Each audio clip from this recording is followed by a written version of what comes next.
2:20 de la tarde hemos escuchado la presentación del señor Walter Martos, primer de la República, primer ministro, presidente del Consejo de Ministros, y le ha dado mucho énfasis al tema de la pandemia, cosa que los congresistas habían reclamado con respecto a la exposición del señor Pedro Cateriano, que no recibió el voto de confianza.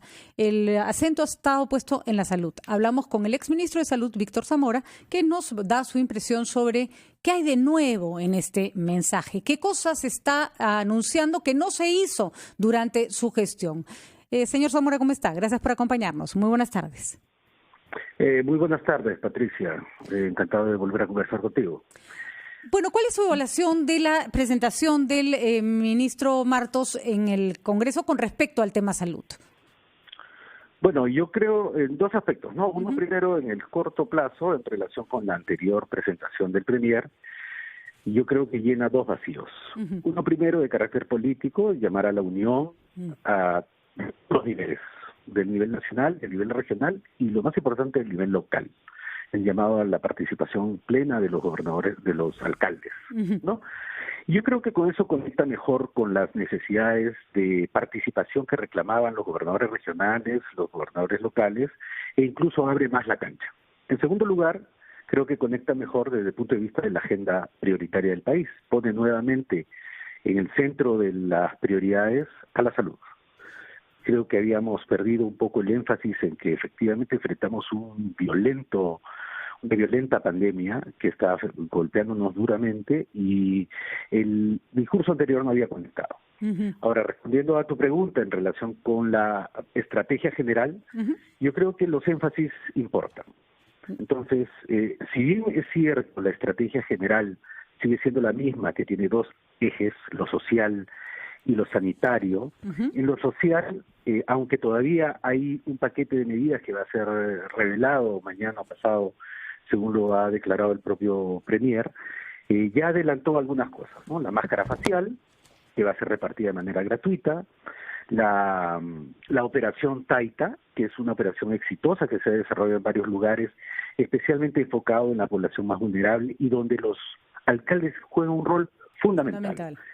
Y por el lado sanitario, creo que aunque ha hecho un énfasis en continuar el despliegue de la ampliación de las camas, de las UCIs, de los medicamentos, etcétera, también ha puesto un énfasis en que el despliegue de la primaria va a recibir una especial atención por parte de su gestión, incluyendo el trabajo en vacunas. Hablábamos el otro día con el doctor Huerta, y Huerta sí nos decía, es Mávila Huerta, sí, el doctor Huerta, nos decía algo muy importante, nos decía que la atención primaria hace que el paciente no empeore y por lo tanto no tiene que llegar al hospital y no va a ocupar una cama UCI, no va a ocupar una cama de atención. Acabamos de escuchar en Arequipa, por ejemplo, que han llegado pacientes graves que han estado tomando dióxido de cloro. Si hubiera una atención primaria más eficaz, probablemente eso no ocurriría. ¿Por qué es tan difícil implementarla en nuestro país? Bueno, la atención primaria, en primer lugar, no estuvo adecuadamente desplegada por varias razones. Una primera, que el énfasis estuvo puesto en la fase hospitalaria desde el inicio, en las unidades de cuidados intensivos, ampliar los hospitales, y el presupuesto que se había aprobado en el momento en que yo asumí la responsabilidad no incluía, por ejemplo, la compra de equipos de protección personal para el personal de la primaria. ¿Cómo vamos a hacer para que una persona, tú, yo, cualquiera que nos digan, atende en la posta de salud, en el centro de salud, a tu comunidad, lo haga sin un equipo de protección personal? Comprar el equipo tomó tiempo. Segundo, habilitarlo. No es solamente que esté vestido y que la puerta esté abierta. Es cierto, el consejo funciona, pero además tuvimos que montar la operación de comprarle los medicamentos que fuesen necesarios para su operación. Hidroxicloroquina en un primer momento, ivermectina en un segundo momento. Comprarle un instrumento que hoy se sabe que cumple un rol fundamental. El pulsioxímetro. El pulsioxímetro. Medir la oxigenación. Es como tener un termómetro en la casa. Eso también generó un proceso de compra, siempre con mercados difíciles, con procesos burocráticos, complicados en el Estado, etcétera.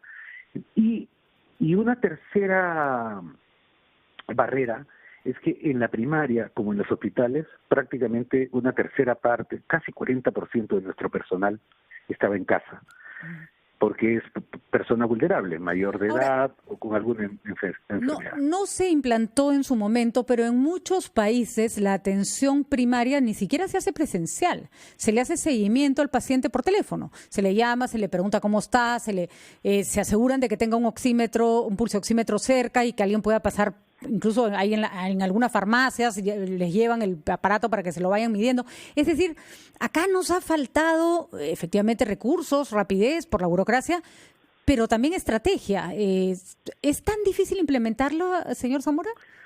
No, bueno, en realidad nosotros saltamos de aproximadamente 3.000 llamadas a cerca de 80.000 llamadas teleconsulta, ya no solo la llamada de que me hagan la prueba. Pero es distinto la llamada de me siento mal a la llamada de la persona que está con COVID y que le asignan un doctor que lo llama todos los días, digamos, ¿no? Así como se ha hecho en otros países del mundo, ¿no? Y es así como ha funcionado acá, no ciertamente en todo el país con la misma eficacia. Sin embargo, no es solamente la llamada. Si el doctor te llama a ti, o tú llamas a un doctor y te da ciertas recomendaciones, ese médico tiene que ser parte de un sistema de salud que responda. Eventualmente, tú vas a requerir ir a un establecimiento de salud y el establecimiento de salud tiene que ser capaz de atenderte. Recibirte y evaluarte. En nuestro caso, eso ha tenido varias fases de abrir, de equipar, de entrenar y de dotar de profesionales, que como tú bien sabes es una frontera sumamente crítica en el Perú por la carencia de recursos humanos generalizada. Y hemos pagado carísimo no prestarle al primer nivel de atención, valga la redundancia, durante años. Otra pregunta, se ha hablado sobre el sinceramiento en los números de fallecidos. Durante su gestión, señor Zamora, se hizo varias veces la pregunta y se negó tal cosa. Se negó en el sentido de que nosotros estamos contando de acuerdo con los parámetros internacionales, pero no se hizo un esfuerzo por sincerar esa cifra. ¿Por qué? ¿Por qué recién ahora, cuando ya la cosa ha avanzado mucho? Y la segunda pregunta es, ¿realmente se puede sincerar esa cifra? ¿Tenemos las herramientas para hacerlo? A ver, el esfuerzo por sincerar las cifras ha estado presente desde un primer momento. Yo recuerdo haber ido un par de veces a tu programa, en el sentido de que habíamos creado el grupo Prospectiva, habíamos abierto los datos, abiertos totalmente desde el 22 de mayo, todos los científicos sociales, los científicos de salud, nacionales e internacionales, tienen acceso a nuestros datos. Y los tienen siempre en las mismas dificultades que tenemos los funcionarios. El desfase que existe entre lo local y lo central, la calidad del dato, no siempre el reporte es oportuno. O sea, los mismos problemas que tenemos nosotros los tienen un académico de una universidad. Pero cuando uno tiene un exceso de muertos de 150% según el conteo del año anterior, algo está pasando pésimo. O sea, pero por supuesto, ¿no? Eso nunca lo hemos negado y siempre lo hemos tratado de resolver. Hasta que el 4 de junio, por una decisión del presidente, se formó la comisión de evaluación de la mortalidad, algo que se hace al final de las epidemias. El 4 de junio se formó esta comisión con funcionarios del Ministerio de Salud, del Instituto de Estadística e Informática, de la Organización Mundial de la Salud, y este fue el que desarrolló el primer informe que suma 3.000 casos a la cifra anterior. Que parecen no ser nada con respecto a la cifra real, ¿no? Va a sumar más casos. Pero ahí tengo una pregunta, señor Zamora. ¿Cómo se puede hacer eso al final de la pandemia si esa cifra es fundamental para desarrollar políticas, para comprar medicamentos? En Bélgica, por ejemplo, asumen que todos los que les sobran de muertos están con COVID. Porque si usted me dice, el agua al final, ustedes han estado tomando decisiones sobre la base de, la mitad de los muertos o menos de lo que aparentemente, todavía no se está confirmado, habría en el país. Entonces, usted ha sido autoridad y no se lo pregunto para cuestionar su gestión, sino para ver qué cosas se está haciendo ahora. ¿Cómo se toma una decisión sobre la base de una cifra que no es real? No, perdón, Patricia. Bélgica es el único país, probablemente sí es el único país, que informa regularmente mortalidad sobre la base de todos los muertos, independientemente si tienen una prueba o no. Pero más que la información son la toma de decisiones, ministro. ¿Cómo sabe usted cuánto ivermectina tiene que comprar, cuántas camas necesita? No, por eso. En segundo lugar. Perdón, ya no es ministro, disculpe. El segundo paso, nosotros como autoridades tomamos decisiones sobre el conjunto, no tomamos sobre la cifra oficial. Lo que hacemos regularmente es informar la cifra oficial de casos que tienen prueba positiva adicionalmente a la Entonces, cifra total de fallecimientos. señor Zamora, quiere decir que el gobierno siempre ha sabido cuál es la cifra total y nunca la dio. Porque si usted me dice, tomamos decisiones sobre la cifra total, siempre se ha sabido. Entonces, ¿por qué estamos hablando de sinceramiento a estas alturas? No, la palabra sinceramiento no la hemos puesto nosotros. No, la están poniendo ahora recién porque durante meses pareciera que no sabíamos cuántos muertos teníamos realmente. Tú bien lo señalas, pareciera, pero desde el 22 de mayo esa cifra está abierta a todos los estudios. El doctor Cárcamo, que trabajaba conmigo en la oficina y trabaja todavía en el Ministerio de Salud y miembro de Prospectiva, siempre ha señalado que hay dos cifras. Nosotros, el país, las dos cifras existen siempre, Patricia, siempre han existido. Pero a ver, ministro Zamora, nunca escuché de parte del gobierno, siquiera hasta antes de la señora Macetti, que además lo ha puesto como posibilidad, que existiera la posibilidad de que tuviéramos más de 40.000 muertos. Usted nunca dijo eso. A ver, nosotros siempre hemos informado la cifra oficial con prueba positiva y la cifra SINADEF, que agrega una mortalidad. Las decisiones siempre le hemos tomado sobre la base de que, ¿qué tal si efectivamente todos los fallecimientos son por coronavirus? Y así es como se ha calificado, es como se ha decidido el número de camas. ¿Nos puede enseñar dónde están esas cifras desde junio? Porque hasta que el Financial Times no habló de que el Perú era el país con más exceso de muertos del mundo, nadie se empezó a cuestionar eso. ¿El Financial Times de dónde cree que saca el número? No, el Financial Times compara. Y asume, pero repito, señor Zamora, ya la discusión podemos estar horas. Entonces, el gobierno siempre ha sabido que son el doble o el triple de muertos, ha tomado la decisión sobre esa y no se informó a la población, contabilizados tenemos estos, pero el total parece ser esto. Claro, y esa cifra ha estado al acceso tuyo también. Pero usted nunca me la dio acá en RPP. Nunca. Siempre le hemos mostrado, Patricia. Bueno, entonces ya no se tiene que hacer ningún trabajo de sinceramiento, señor Zamora, y no se tiene que crear una comisión, si siempre la han sabido.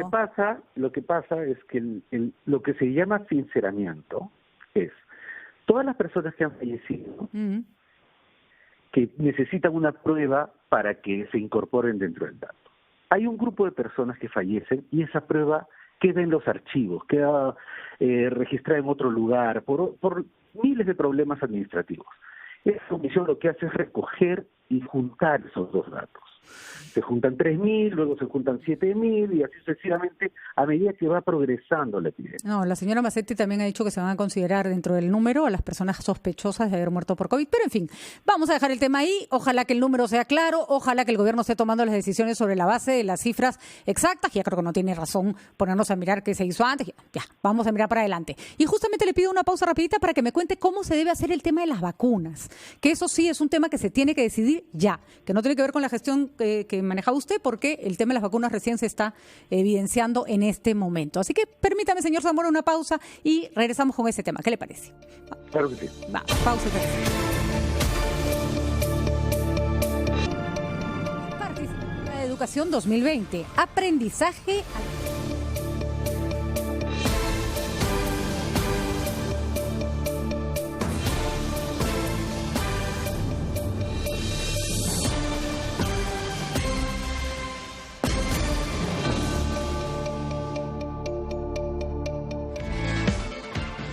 2:39 de la tarde, estamos conversando con el exministro Víctor Zamora, que ha tenido la paciencia de esperarnos después de esta tanda comercial. Le queríamos preguntar su opinión sobre las vacunas. Ya hay gobiernos que prácticamente tienen compradas vacunas, en teoría que todavía no existen, básicamente para asegurarse el hecho de que su población esté protegida. Obviamente nosotros no tenemos pues ni la plata ni el poder de Estados Unidos, pero sí tenemos que estar moscas. ¿Qué se tiene que hacer, señor Zamora, para no quedarnos a la cola y para que al final no nos tengamos que esperar hasta el último para que nos llegue la vacuna? Bueno, ¿qué venimos haciendo ya? A ver. Hemos usado hasta el momento dos estrategias. La primera es sumarnos con otros países, como efectivamente tú bien lo señalas, no tenemos todo el poder económico, entonces tenemos que juntarnos con otros países para hacer una bolsa de fondos y comprar la vacuna cuando ésta salga. Esta bolsa de fondos está promovida por la Organización Mundial de la Salud. Perfecto. Y ahí estamos inscritos, estamos en el proceso de inscripción. ¿Y se va adelantando algo? Es decir, ¿se va haciendo una especie de precontrato o tenemos que esperar que salga para pelearle en oferta y demanda? No, el Perú ya es un cliente activo, antiguo de usar estos fondos, ¿no? Ajá. El Perú es beneficiario, además tenemos cerca de 14 productos biológicos que contratamos a través de la Organización Mundial de la Salud para cerca de 21 enfermedades en el Perú. Somos el país con mayor cantidad de productos biológicos que ofrece a nuestros niños, jóvenes, adultos y ancianos, y usamos este fondo. Así que ya lo conocemos y lo vamos a usar. Perfecto. La segunda estrategia es aliarnos directamente con las empresas que están desarrollando la vacuna. Eso. Y la forma de aliarse con ellos es a través de instituciones académicas propias nacionales. La Universidad de San Marcos, la Universidad Cayetano Heredia, con vinculación con el Instituto Nacional de Salud. Lo propio está haciendo Brasil con el Instituto Butantan, por ejemplo. Nos vinculamos con un laboratorio mundial y nos vinculamos con nuestros científicos, pero también para que se hagan las pruebas de esas vacunas dentro de nuestra población, especialmente la de más alto riesgo, que en este caso se considera a la población que está en permanente contacto con los pacientes. ¿Tienen prioridad los países que han, digamos, prestado su población para las pruebas? Sí, efectivamente, Brasil, por ejemplo. Brasil está poniendo cerca de 9.000 profesionales de la salud para que se hagan las pruebas de una vacuna que ya ha demostrado ser segura. Uno no pone en riesgo a su población si es que no previamente te demuestra que esa vacuna ya cumplió con la fase 1 y la fase 2. Esto le da a Brasil, por su capacidad de producción de biológicos histórica, una preeminencia, digamos, con ciertos laboratorios para que ellos sean capaces, además de producir el biológico en el futuro. No solamente comprarlo, sino producirlo. ¿Estamos nosotros Perú, en esa capacidad? No. Bueno, nuestra capacidad no es como la de Brasil.